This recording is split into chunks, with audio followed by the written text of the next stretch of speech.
Hello everyone, here I am with new video today in the series of my course.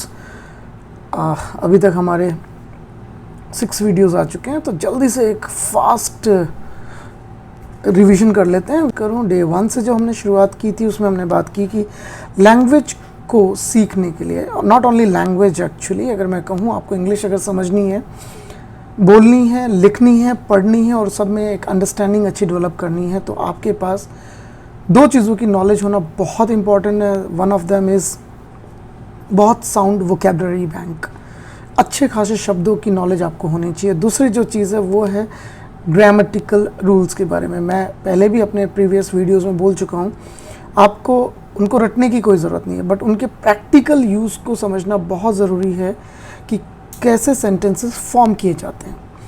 अभी तक जो videos हुए हैं उनमें हम लोगों ने बात कर ली है कि जब कोई सेंटेंस हम लोग बनाते हैं, पॉजिटिव सेंटेंस, तो उसको बनाने का एक तरीका है, उसको बनाने का एक रूल है जो हमने अभी तक बात की कि सबसे पहले आपको सब्जेक्ट मतलब डूअर लगाना पड़ता है, जिसके बारे में आप बात कर रहे हैं। उसके बाद आप हेल्पिंग वर्ब यूज़ करते हैं, जिसको मैंने सोल वर्ड का भी नाम दिया, मतलब वो खास शब्द जो ये बताता है कि हम किस समय की बात कर रहे हैं। और उसके बाद हम लोग लगाते हैं एक्शन, जिसको इंग्लिश की ग्रामर वर्ब कहती है, ठीक है, उसको यूज़ करना होता है। तो सिंपल सा पॉजिटिव सेंटेंस बनाने का फॉर्मूला क्या है हमारा? सबसे पहले आप लगाओ सब्जेक्ट, उसके बाद लगाओ हेल्पिंग वर्ब और उसके बाद लगाओ आप वर्ब, दैट्स इट। हमेशा हेल्पिंग वर्ब जो है वो सब्जेक्ट के ऊपर डिपेंड करती है, वर्ब हमेशा हेल्पिंग वर्ब पे डिपेंड करेगी, जो उसकी फॉर्म है। आई होप आपको अभी तक ये क्लियर हो चुका होगा कि जो भी एक्शन वर्ड्स होते हैं, जो भी वर्ब्स होती हैं इंग्लिश में, वो 2 तरह की होती हैं। एक होती हैं रेगुलर वर्ब्स और एक होती हैं इरेगुलर वर्ब्स। वर्ब्स जिनकी फॉर्म्स में लास्ट में ईडी लगता है, वो सब रेगुलर फॉर्म्स होती हैं, और वो शब्द जो हैं वो हज़ारों हैं। कुछ शब्द ऐसे हैं जिनकी सेकेंड एंड थर्ड फॉर्म में ईडी की ग्रामर यूज़ नहीं होती, उनको इरेगुलर वर्ब्स कहते हैं। और उनको याद करना कोई मुश्किल नहीं है। अगर डेली आप 5 वर्ड्स याद करना शुरू करें तो बहुत जल्दी आप इसको कवर कर सकते हैं। It's just a piece of cake. Previous session में हम लोगों ने बात की थी फ्यूचर के बारे में कि हम जब भी कभी कोई जो इंग्लिश जानता है व्यक्ति, जब वो फ्यूचर की बात करेगा तो उसके लिए कौन से शब्द, कौन से ऐसे खास शब्द हैं, कौन से हेल्पिंग वर्ब्स हैं, कौन से मॉडल वर्ब्स हैं, कौन से ऑक्सिलरी वर्ब्स हैं, या मेरे शब्द में कहूँ तो मैं कौन से ऐसे सोल वर्ड्स हैं जो फ्यूचर को इंडिकेट करते हैं। और अभी तक हमने 2 वर्ड्स को डिस्कस किया, एक है विल और एक है शेल, जिसके बारे में मैं आपसे बात कर चुका हूँ कि शेल थोड़ा सा पुराना ट्रेडिशनल ग्रामर के अंदर चला जाता है, इसलिए आप उसे छोड़ दीजिए। फ्यूचर की बात करनी है तो विल हमेशा लगाना है, दैट्स इट। और कब? जब आप सर्टन बात कर रहे हैं, ठीक है। और विल के साथ हमेशा जो भी वर्ब आप यूज़ करते हैं उसकी फर्स्ट फॉर्म यूज़ होगी। एग्जाम्पल आप ले लीजिए, आप डिनर के टाइम पर हैं और अभी तक आपने नहीं किया, तो इसका मतलब I will take dinner, I will go to college tomorrow. किया हुआ है कि आप मार्केट जाएंगे, इसलिए आपने बनाया sentence I will go to market. गा गी गे, जो लोग हिंदी देखना चाहते हैं उनके लिए ये तरीका हो गया कि जब भी आप गा गी गे से जुड़े हुए सेंटेंसेस इंग्लिश में बनाते हैं कि मैं जाऊंगा, मम्मी आएंगी, पापा डांटेंगे। अच्छा, डांटने को इंग्लिश में स्कोल्ड कहते हैं, SCOLD। स्कोल्ड फर्स्ट फॉर्म होती है, सेकंड फॉर्म स्कोल्डेड होती है, थर्ड फॉर्म स्कोल्डेड होती है। स्कोल्ड एक्शन की फर्स्ट फॉर्म, क्योंकि आपको पता है विल जब आप हेल्पिंग वर्ब यूज़ करते हैं तो उसके साथ हमेशा फर्स्ट फॉर्म यूज़ होती है। इसलिए पापा विल स्कोल्ड मी, मतलब हिंदी में अगर ट्रांसलेशन करूं तो पापा मुझे डांटेंगे। क्यों डांटेंगे उसके बाद में बात कर लेते हैं। तो पापा विल स्कोल्ड मी। अच्छा, ये काम मैं करता तो मैं आपसे कहता आई विल स्कोल्ड यू, यानी कि आप मेरे अगर स्टूडेंट हैं और आपका काम अगर सभी टाइम पर नहीं हो रहा है, तो मैंने आपसे कहा कि अपना काम एकदम सिंसियरिटी के साथ टाइम पे पूरा कंप्लीट करें, और आप नहीं करते तो आई विल स्कोल्ड यू। अच्छा, नहीं करना, नेगेटिव सेंटेंस बनाना है, I will not scold, I will not scold you, I will not go to college tomorrow, I will not eat dinner, I will not, जो काम आपको फ्यूचर में नहीं करने। सो यहाँ तक क्लियर हो चुका है हमारे प्रीवियस सेशंस में। आज का जो ग्रामेटिकल पार्ट हम लोग डिस्कस करने वाले हैं, उनको अगर मैं सिंपल ग्रामर में जाकर बताऊँ आपको, तो सिंपल प्रेजेंट इंडेफिनिट के सेंटेंसेस बोलते हैं। जैसे मैंने टेंस का नाम लिया तो आपको अभी तक तो क्लियर हो चुका होगा। मैं ये कहूँगा कि आप उसको किताबी तरीके से नहीं, मेरे प्रैक्टिकल तरीके से सीखिएगा कि जब भी कभी हम ऐसे सेंटेंसेस बनाते हैं जिन्हें आपने बहुत बार हिंदी में बोला भी है और सुना भी होगा, जिनके एंड में जब भी वो सेंटेंस ख़त्म होते हैं तो कहीं ना कहीं ता, ती या ते आता है। जैसे मैं खाना खाता हूँ, मैं पढ़ता हूँ, मैं खेलता हूँ, मैं चलता हूँ, मैं रोज़ इवनिंग वॉक पे जाता हूँ, मम्मी खाना बनाती है, सिस्टर गाना गाती है, या फिर आपने ऑफ कोर्स अगर आप हिंदी मीडियम से अगर आपने स्टडी की है तो आपने कहीं ना कहीं अपनी इंग्लिश की ग्रामर की बुक में ये सेंटेंसेस बार बार पढ़े होंगे कि राम विद्यालय जाता है, सीता गाना गाती है। तो या तो हम एक काम करें, उन्हीं को रट लें या फिर उनसे बाहर निकलें कि ता, ती, ते से थोड़ा बाहर निकल के देखें। जिनको मैं अगर आज से नाम बताऊं, अगर आप मेरे अकॉर्डिंग अगर इसको सीखना चाहते हैं तो मैं इनको हमेशा लाइफ के सेंटेंसेस बोलता हूँ। लाइफ मतलब कोई भी काम जो हमारे जीवन में होता है। इससे रिलेटेड अगर ग्रामर की बात करूँ तो करीबन इंग्लिश ने इनको 10 अलग अलग सिचुएशन में यूज़ करने का तरीका दिया है। मैं आपसे बिल्कुल बात नहीं करूँगा इन सब 10 सिचुएशंस के बारे में एक ही क्लास में। आज 2 सिचुएशंस के बारे में बात करते हैं कि जब हम simple present indefinite sentence use करते हैं तो हमारे पास अलग अलग 10 डिफरेंट वेज हैं इसको यूज़ करने के। बट आज हम बात कर रहे हैं सिर्फ 2 तरीकों पे। एक है अपने रूटीन को बताने का तरीका। अगर इंसान कोई काम जो वो रोज़ करता है, जो डेली रूटीन का हिस्सा है, जब वो बताता है तो हमेशा ये सेंटेंस बनते हैं। पहला नियम। दूसरा नियम, वो काम जो कि वो रोज़ नहीं करता इंसान, बट अलग अलग सिचुएशन पे करता है। जैसे कुछ काम है जो हम बहुत बार करते हैं, रोज़ नहीं करते बट कई बार करते हैं। हम कुछ काम बहुत ही कम करते हैं, ऐसा नहीं है कि करते नहीं हैं, करते हैं बट उन्हें रोज़ नहीं करते, उन्हें हम अधिकतर नहीं करते, रेयरली वर्ड करके हम यूज़ कर लेते हैं। आप क्लास में बने रहिएगा तो आपको समझ में आएगा कि मैं क्या बात करना चाहता हूँ। सो जब भी आप अपने लाइफ से रिलेटेड सेंटेंसेस बनाना चाहते हैं, जो मैंने कहा कि आप अपने डेली रूटीन को बताना चाहते हैं, तो सबसे पहले आपके दिमाग में जो चीज़ चलनी चाहिए वो क्या है? आई, क्योंकि आप अपने बारे में बात कर रहे हैं और जो सिंपल फॉर्मूला होगा इसका, आई के साथ आप जो भी वर्ब यूज़ कर रहे हैं उसकी फर्स्ट फॉर्म यूज़ कर लीजिए।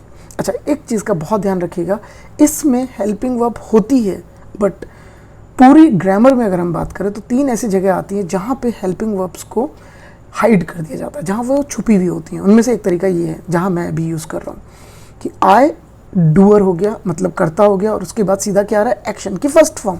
इसका मतलब यहाँ पे हेल्पिंग वर्ब छुपी हुई है, सुनाई नहीं देगी। ठीक है, जब हम पॉजिटिव सेंटेंस बनाएंगे तो जो हेल्पिंग वर्ब है ना तो वो आपको सुनाई देती है ना आपको दिखाई देती है नॉर्मल कंडीशंस में। कुछ एक्सेप्शंस में, कुछ खास कंडीशंस में ये हेल्पिंग वर्ब आपको सुनाई भी दे सकती है, ये हेल्पिंग वर्ब आपको कहीं लिखी दिखाई भी देगी। नॉर्मल कंडीशंस में हम इस हेल्पिंग वर्ब को छुपा देते हैं। ठीक है, तो नियम क्या कहता है? कोई भी काम जो आपकी ज़िंदगी में शामिल है आप उसे करते हैं, डेली की बात करते हैं सबसे पहले, तो आई और उसके बाद जो भी वर्ब है उसकी फर्स्ट फॉर्म लगा लीजिए। शुरुआत हम सुबह जागने से करते हैं, वहीं से सेंटेंस बनाते हैं। आई वेक अप, जागने की बात। कोई भी काम हम किसी समय पे करेंगे, एट लगाना मस्ट है इंग्लिश में। प्रपोजिशन का रूल है मेक इट अ पॉइंट, घाट बांध लीजिए। अगर आप किसी कंपटीशन की तैयारी कर रहे हैं सो प्लीज़ मैं आपसे कह रहा हूँ, क्योंकि मेरी जो सेशंस हैं, मेरी जो क्लासेस हैं, this is not only spoken classes, ये कहीं ना कहीं आपको आपकी पर्सनल स्टडीज़ में बहुत हेल्प करने वाली हैं। आप अगर एक स्टूडेंट हैं स्कूल में, कॉलेज में, या फिर आप एक कंपटीशन की तैयारी कर रहे हैं, आप मान के चलिएगा हर सेंटेंस जो हम बनाते हैं उसमें कहीं ना कहीं कुछ ना कुछ ग्रामर के नियम छुपे हुए हैं जो मैं आपसे लगातार डिस्कस करता हूँ। सो मैंने बात की, अगर एग्जैक्ट टाइम बताना हो कोई काम करने का तो एट प्रपोजिशन यूज़ करना मस्ट है। आई वेक अप एट 5 o'clock। अगर मैं इस सेंटेंस से बोल दूँ आई वेक अप 5 o'clock तो ये सेंटेंस गलत हो जाएगा। ठीक है, इस चीज़ का ध्यान रखिएगा। I wake up at 5 o'clock in the morning. I brush my teeth, और ब्रश एक्शन भी होता है, ब्रश, ब्रश्ड, ब्रश्ड, ये 3 फॉर्म्स हो गई। आई ब्रश माई टीथ। अगर आप वो इंसान है जो सुबह चाय पीता है तो आप बिल्कुल बोल सकते हैं आई टेक टी। ठीक है, आप चाय पीते हैं, आई के बाद आपने क्या लगाया? वर्ब की first form, I take tea. I go for a morning walk.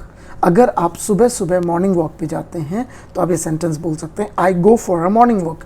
यहाँ पे एक चीज़ को याद रखने वाली बात है कि हम किसी काम के लिए जाएंगे तो गो के बाद फॉर लगाओ, और अगर हम किसी जगह पे जाएंगे तो गो के बाद टू लगाना मस्ट हो जाता है। तो मॉर्निंग वॉक एक एक्टिविटी का नाम है, इसलिए मैंने फॉर यूज़ किया। I go to gym, I work out, कसरत करने के लिए आप बिल्कुल वर्कआउट यूज़ कर सकते हो। आप वो हैं जो घर पे ही रह के सुबह सुबह योग भी आप बोल सकते हैं, और आप अगर चाहें तो योगा भी बोल सकते हैं, जैसा आपको लगे। हिंदी वर्ड है ये ना, तो हिंदी में हम योग ही बोलते हैं। सो आप योग बोलिए या योगा बोलिए, बिल्कुल जब आप इसकी प्रैक्टिस करते हैं तो एक्शन आपके पास प्रैक्टिस है। आई प्रैक्टिस योग daily, I work out daily, I go for a morning walk daily. ठीक है, ये काम आपके रोज़ के हैं। आप खाना बनाते हैं, आई कुक फूड, ये आपके डेली रूटीन का अगर हिस्सा है। मैंने क्या बात की, सबसे पहले हम आज के जो नियम को डिस्कस कर रहे हैं, जो पॉजिटिव सेंटेंसेस हैं उसमें हम डेली रूटीन की बात कर रहे हैं सबसे पहले। तो अगर आप खाना बनाते हैं, आई कुक फूड। आप ऑफिस जाते हैं, आई गो टू ऑफिस। आप रोज़ गाड़ी चलाते हैं, आई ड्राइव, कार है आपके पास, आई ड्राइव कार।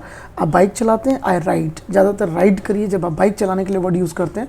तो बाइक चलाने के लिए आप ड्राइव वर्ड भी यूज़ कर सकते हैं, ऐसा कोई नियम नहीं कहता कि आप बाइक के लिए ड्राइव वर्ड यूज़ नहीं कर सकते। लेकिन आप राइड ज़्यादा कॉमन है बाइक चलाने के लिए, तो आप राइड वर्ड यूज़ करिए, आई राइड माई बाइक। आप अगर मैं अपनी बात करूं, जैसे मैं रोज़ पढ़ाता हूं, तो आई टीच इंग्लिश। जो काम मेरी लाइफ में शामिल हैं, आई एक्शन डेली आप लगा सकते हैं। कुछ काम मैंने अभी आपसे बात की हम रोज़ नहीं करते बट कभी कभी करते हैं, तो आई एक्शन समटाइम्स को आप पहले भी लगा सकते हैं, कोई प्रॉब्लम नहीं है। तो समटाइम्स आई एक्शन, ये सिंपल सा फॉर्मूला हो गया। अब इस पे आप सेंटेंस बना लीजिए, अपने बारे में खुद सोचिए कौन से ऐसे काम हैं जिन्हें आप रोज़ नहीं करते बट कभी कभी, इंग्लिश ने क्या बोला इन्हें, समटाइम्स करते हैं। ये समटाइम्स पूरा वर्ड एक ही वर्ड होता है। दूसरी बात, ये कभी समटाइम नहीं होता, ये पूरा अपने आप में एक शब्द है, समटाइम्स, SOMETIMES, समटाइम्स। तो समटाइम्स आई, और वो सारे काम जो आप बता सकते हैं, जैसे sometimes I eat junk food. Junk food के अंदर न्यूट्रिशन वैल्यू बहुत ज़्यादा नहीं होती बट टेस्ट बहुत होता है। तो बहुत सारे लोग हैं जो कि जंक फूड खाते हैं। अगर आप ये काम रोज़ करते हैं तो आपको डेली वर्ड यूज़ करना चाहिए, आई ईट जंक फूड डेली। और ये काम अगर आपकी ज़िंदगी में, आपकी लाइफ में कभी कभी होता है, तो आई ईट जंक फूड समटाइम्स, या sometimes I eat junk food. Sometimes I lie, LIE, लाई के दो मीनिंग्स बिल्कुल क्लियर करिए। एक लाई का मतलब होता है लेटना, इसकी सेकंड फॉर्म होती है ले, इसकी थर्ड फॉर्म होती है लेन। एक लाई मतलब होता है झूठ बोलना, ये रेगुलर वर्ब होती है, इसकी सेकंड थर्ड फॉर्म लाइड होती है, लाई, लाइड, लाइट। एक नियम हमेशा याद रखिएगा कि जब भी हम कभी किसी इंसान से झूठ बोलते हैं तो जिससे भी झूठ बोला जाएगा, लाई के बाद टू प्रपोजिशन लगाना मस्ट है, लाई टू, और उसके बाद उस इंसान का नाम जिससे झूठ बोलते हैं। तो sometimes I lie to my parents. तो अगर वो इंसान जो ये बोल रहा है आई लाई टू माई पेरेंट्स, इसका मतलब वो इंसान रोज नहीं कभी कभी अपने पेरेंट्स से झूठ बोलता है। Sometimes I lie to my boss, sometimes I lie to my friends, मतलब मैं अपने दोस्तों से झूठ बोलता हूँ, I lie to my friends. So I request everyone, please ये जो रूल्स हैं इनको याद करना ही एकमात्र तरीका है जिससे कि आप सही बोलना, सुनना और लिखना तैयार कर सकते हैं। स्पेशली अगर आप फॉरेन स्टडीज़ के लिए जाना चाहते हैं, तो जो एग्ज़ाम्स आप क्लियर करना चाहते हैं, वहाँ पे प्रेपोजिशंस बहुत मैटर करती हैं। सो आई रिक्वेस्ट एवरीवन कि बीच बीच में जब ये चीज़ें मैं आपको बताता हूँ, इनको आप बिल्कुल मार्क कर लिया करें कि लाई के बाद टू लगाना बहुत ज़रूरी है अगर हम झूठ बोलने की बात करें। तो आई लाई टू माई पेरेंट्स। सो ये काम समटाइम्स होता है। अच्छा, कुछ काम बहुत रेयरली होते हैं। वो इंसान जो रोज़ ड्रिंक नहीं करता, आई होप आपको ड्रिंक वर्ड का दूसरा मीनिंग पता होगा, यानी कि ज़्यादातर जब लोग शराब पीने की बात करते हैं तो भी ड्रिंक वर्ड यूज़ होता है। तो नॉर्मली आपको अंडरस्टूड होता है। अगर वो इंसान जो बहुत कम ड्रिंक करता है वो इंसान, कभी कभी नहीं, रोज़ नहीं, बहुत ही कम, साल में 2 या 3 बार, तो ये काम जो कि बहुत ही कम होते हैं उनके लिए इंग्लिश ने वर्ड बनाया रेयरली। तो रेयरली आई ड्रिंक, मैं नहीं, एग्जाम्पल दे रहा हूँ। वो इंसान जो पीता है वो अपने लिए बोल सकता है, रेयरली आई ड्रिंक। वो इंसान जो कभी कभी पीता है, समटाइम्स आई ड्रिंक। वो इंसान जो रोज़ पीता है उसकी इंग्लिश है डेली आई ड्रिंक। अच्छा, सिंपल है, आपको सुनने के बाद मैं कह रहा हूँ कि हम एक कम्युनिकेशन का कोर्स कर रहे हैं। कभी अगर कोई इंसान आपको अपने बारे में बताए कि वो क्या करता है, आपको सिर्फ एक कम्युनिकेशन, एक सॉफ्ट स्किल का तरीका दूंगा कि आप जैसे कोई बात सुने उसके बाद रिएक्शन ज़रूर दीजिए। जब भी आपको कोई इंसान अपनी कुछ अच्छी आदतों के बारे में बताए तो आप उसको रिएक्ट कर सकते हो, इट साउंड्स गुड करके। सुनने में अच्छा लगता है ना, तो यही बोलते हैं इंग्लिश में, इट साउंड्स गुड। इट्स नहीं है ये याद रखना। पहला शब्द है इट, दूसरा शब्द है साउंड्स और तीसरा शब्द है गुड। It sounds good. अगर कुछ सुनने में अच्छा ना लगे तो गुड हटा के उसकी जगह बैड लगा दीजिए। It sounds bad, it sounds bad. अगर कोई इंसान कह रहा है I drink daily, I drink, अब जिन लोगों को शराब पसंद नहीं है वो तो शायद यही बोलेंगे ना, इट साउंड्स बैड। और फिर वो एक और हेल्पिंग वर्ब यूज़ कर सकते हैं, वो एक ख़ास शब्द यूज़ कर सकते हैं इंग्लिश का जिसको शुड बोलते हैं, और वो बोल सकते हैं you should not drink daily. अब ये शुड क्या होता है? ऑफ कोर्स आने वाले कुछ वीडियोस में आपको शुड के बारे में पूरा का पूरा एक लेसन मिल जाएगा। Fine, thank you. जब हम शुड को अच्छी तरह से डिस्कस करेंगे। अभी हमारी बातचीत क्या चल रही है? यू शुड नॉट ड्रिंक, ठीक है, यानी कि आपको हिंदी में चाहिए मत देखना कि आपको नहीं पीना चाहिए। फाइन। सो जो इंसान काम करता है रोज, I action, simple formula, I, you सामने वाला व्यक्ति, वी और दे, इन सब के साथ हमेशा फॉर्मूला एक ही चलता है, ठीक है। जैसे कई बार बड़ी बड़ी कंपनीज क्या ऑफर करती हैं, जब सेल चलती है उनके यहाँ पे buy one get two free, वैसे मैं आपसे कहूँगा मेक वन गेट 3 फ्री, यानी कि आपको 4 सेंटेंस के लिए सिर्फ एक का याद करना है रूल। कब? लाइफ सेंटेंसेस को बताने के लिए। सिंपल इंडेफिनेट की बात कर रहा हूँ। फॉर्मूला क्या है? I action, you action, we action, they action, she, he, it. इनके रूल चेंज हो जाएगा, जिसके बारे में हम बात करेंगे अपने नेक्स्ट वीडियो में। So don't forget to watch my next video, जब इनके बारे में बात करेंगे। और याद रखिएगा, इनके बारे में सेम सेंटेंस बनाने में थोड़ी सी मशक्क़त करनी पड़ेगी, आपको थोड़ा सा ज़्यादा ध्यान रखना पड़ेगा।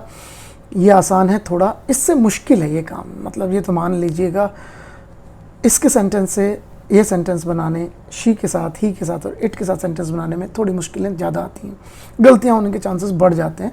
इसलिए पूरा एक लेक्चर इनके बारे में बात करेंगे। अभी बात चल रही है आई के बारे में। तो जब भी आप पॉजिटिव सेंटेंस बनाएं, अफर्मेटिव बनाएं, असर्टिव सेंटेंसेस बनाएं, तो आपका फॉर्मूला क्या होगा? आई एक्शन। अब बात करते हैं नेगेटिव सेंटेंस बनाने की। जब भी नेगेटिव सेंटेंसेस आप बनाते हैं सिंपल प्रेजेंट इंडेफिनेट के, यानी अपनी लाइफ के जब नेगेटिव सेंटेंस बनाते हैं आप जो काम नहीं करते, यानी ता ती ते फिर आया, लेकिन अब मैंने नेगेटिव सेंटेंस बनाना है। और जब भी नेगेटिव सेंटेंस बनेगा तो इसका रूल क्या कहता है कि नेगेटिव सेंटेंस बनाने के लिए आपको नॉट लगाना ज़रूरी है। और नॉट किस में लगता है? डू में। ये इसका हेल्पिंग वर्ब है। तो जब भी सिंपल प्रेजेंट आप लाइफ के सेंटेंस बनाते हैं तो जो टाइम वर्ड होता है वो होता है डू, जो कि पॉजिटिव सेंटेंस में हिडन होता है, छुपा हुआ होता है, सुनाई नहीं देता जब तक कि कोई खास रूल ना आए, ठीक है, जिसके बारे में हम बात करेंगे थोड़े से एडवांस लेवल पे जाने के बाद। अभी तो बिल्कुल बेसिक रूल में कहूँगा कि एक नियम बना लीजिए, make it a point. Present में जब भी यूज़ करेंगे तो जो खास शब्द है डू वो हिडन है। पॉजिटिव सेंटेंस बनाएंगे तो कभी हम डू टाइम वर्ड को सेंटेंस में नहीं लगाएंगे, क्लियर। लेकिन जब नेगेटिव बनाएंगे तो डू आना मस्ट हो जाएगा। आई डू नॉट एक्शन, गलती से अगर किसी ने बोला आई नॉट एक्शन, ऑफ कोर्स गलत है, I do not action. Do not को मिला के अगर इसकी कॉन्ट्रैक्टेड फॉर्म बना दोगे आप तो बन जाएगा डोंट। सुना भी है आपने, कई बार बोला भी होगा, हज़ारों दफ़ा आपने सेंटेंस बनाया। I don't action means I don't के बाद आपने वर्ब की फर्स्ट फॉर्म यूज़ कर दी, यानी कि जो काम आप नहीं करते आई डोंट एक्शन, जो काम आप करते हो आई एक्शन। सिंपल तरीका। अब आपने एक चीज़ को नोटिस किया, जब आप प्रेजेंट सेंटेंस बना रहे हैं तो पॉजिटिव सेंटेंस में आपने डू नहीं लगाया, और जब आपने नेगेटिव सेंटेंस बनाया तो आपने डोंट लगाया, यानी कि डू होना ज़रूरी है नेगेटिव सेंटेंस में। I do not action. So आप सोच लीजिए ऐसे कौन से काम हैं जो आपकी लाइफ में, आपके जीवन में नहीं होते, ठीक है। ता ती ते देखना चाहते हैं देख लीजिए, नहीं देखना चाहते मेरी तरीके से समझना चाहते हैं तो सिंपल डेफिनेशन, जो काम हमारे जीवन में शामिल नहीं, जो हम करते नहीं हैं। आई डू नॉट, आप ड्रिंक नहीं करते, बिल्कुल नहीं करते, आई do not drink, I don't drink, दोनों तरीके आपके पास हैं। The ball is in your court. थोड़ा फॉर्मल होकर बोलना चाहते हैं, आप ईमेल राइटिंग करना चाहते हैं, आप कोई फॉर्मल लेटर लिखना चाहते हैं, आप कोई फॉर्मल एप्लीकेशन लिखना चाहते हैं, तो हमेशा शब्दों को अलग करके लिखिए। I do not action, I do not know, जानना किसी चीज़ को, KNOW। Second form is knew, third form is known, know, knew, known. पता है, आई नो। नहीं पता है, आई डोंट नो। खाना बनाते हो, आई कुक। खाना नहीं बनाते, आई do not cook. Clear? Present की बात चल रही है, फ्यूचर के बारे में बात नहीं चल रही है, पास्ट के बारे में बिल्कुल बात नहीं चल रही है। आई टीच, क्योंकि मैं इंग्लिश पढ़ाता हूँ तो आई टीच इंग्लिश, जो लैंग्वेज मैं नहीं पढ़ाता। I do not teach Chinese, so मैं चाइनीज़ नहीं पढ़ाता। I do not teach Hindi language. I do not teach maths, मैं मैथ्स नहीं पढ़ाता। I do not teach science, I teach English language. I drive, मैं क्योंकि गाड़ी चलाता हूँ इसलिए मैं बोल रहा हूँ आई ड्राइव। हमारे घर में कुछ ऐसे लोग हैं जो अपने लिए बोलते हैं I do not drive. I eat non veg, अगर आप खाते हैं, उनमें से हैं, आप नॉन वेज खाने वालों में से, आप अपने लिए बिल्कुल बोलिए आई ईट नॉन वेज। आप नहीं खाने वालों में शामिल हैं तो I do not eat non veg. तो ये सेंटेंस थे पॉजिटिव और ये सेंटेंस थे नेगेटिव। अब थर्ड टाइप के सेंटेंसेस बना लेते हैं जिनको बोलते हैं इंट्रोगेटिव सेंटेंसेस, मीन्स प्रश्नवाचक। तो जब भी कभी प्रेजेंट में आप कोई भी सवाल पूछते हैं, किससे? जिससे आप मुखातिब हैं, जिससे आप बातचीत कर रहे हैं, जो आपके सामने है। एग्जाम्पल के लिए अभी आप मुझसे बात कर रहे हैं, मान लेते हैं अभी आप मेरा वीडियो नहीं देख रहे, आप मुझसे डायरेक्टली वर्ड टू वर्ड मुझसे बात कर रहे हैं, तो क्या किया आपने? आपने सीधा मेरे साथ बातचीत शुरू की। आपने मुझसे पूछा सर डू यू, यानी कि आपको याद है जब भी कोई क्वेश्चन पूछते हैं तो हमारा तरीका क्या होता है? क्वेश्चन पूछने के लिए सबसे पहले आपको चाहिए हेल्पिंग वर्ब, फिर क्या चाहिए आपको? सब्जेक्ट, उसके बाद क्या चाहिए आपको? एक्शन। सबसे पहले क्या आएगा? Helping verb. सबसे पहले क्या आएगा? हेल्पिंग वर्ब, यानी कि सोल वर्ड। फ्यूचर में सवाल पूछना है, हमेशा विल लगाइएगा। प्रेजेंट में लाइफ के बारे में पता करना है, किसी के बारे में, हेल्पिंग वर्ब क्या आएगी? डू। सो डू यू, गांठ बांध लीजिए, मेक इट अ पॉइंट। जब भी सामने जिससे आप पूछ रहे हैं उनकी लाइफ से जुड़े हुए सवाल जब भी पूछने हो, जो आपको नहीं पता हो, आप यस या नो में आंसर चाहते हैं, डू यू, और हमेशा एक्शन की first form do you action आप लेते हैं। मीन्स सवाल बना डू यू ड्रिंक। स्मोक के बारे में पूछा जा सकता है, डू यू स्मोक, क्या आप स्मोक करते हो? क्या आपको ये देखने की ज़रूरत है? क्या बार बार कंफ्यूज हो जाओगे? क्यों? क्योंकि क्या से तो आपके दिमाग में वॉट आता है, बिल्कुल नहीं। लाइफ का सेंटेंस में क्या का मतलब यहाँ पे डू है, आपको नहीं पता सामने वाला इंसान करता है या नहीं करता, इसलिए do you action. Clear? Do you action, simple formula दिमाग में रख लीजिए। Do you smoke, do you drink.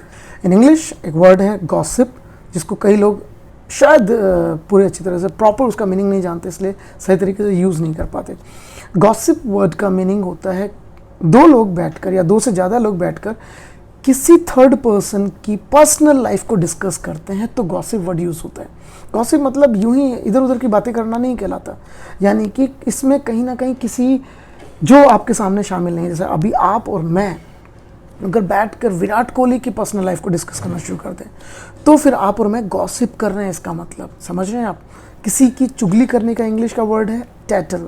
अच्छा, ये ज़रूर याद रखिएगा कि जब भी किसी इंसान की चुगली की जाती है तो टैटल के बाद अबाउट लगाना मस्ट है। टैटल मीन्स चुगली करना, लेकिन जिसकी चुगली करोगे अबाउट लगा के उसका नाम लगाना पड़ेगा। जैसे आई टैटल अबाउट यू, यानी कि मैं आपकी चुगली करता हूँ। यू टैटल अबाउट मी, आप मेरी चुगली करते हो, ठीक है? I do not tattle about you, you do not tattle about मी।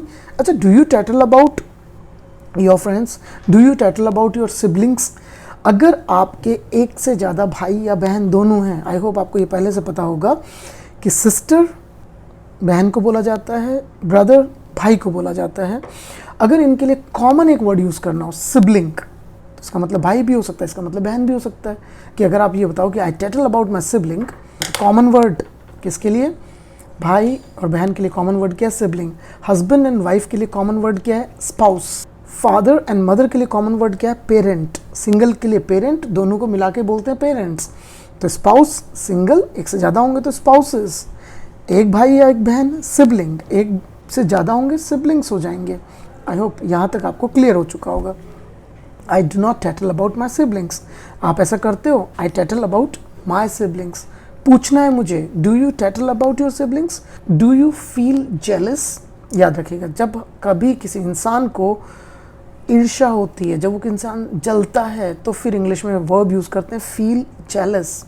और यहाँ पे एक बार फिर से याद रखने वाली बात है जिसको हम प्रपोजिशन कहते हैं कि फील जेलस के बाद ऑफ, ओ एफ ऑफ, इसको इस तरीके से आप प्रोनाउंस कर लीजिएगा, ओ एफ को ऑफ ना बोल के ऑफ बोलिएगा।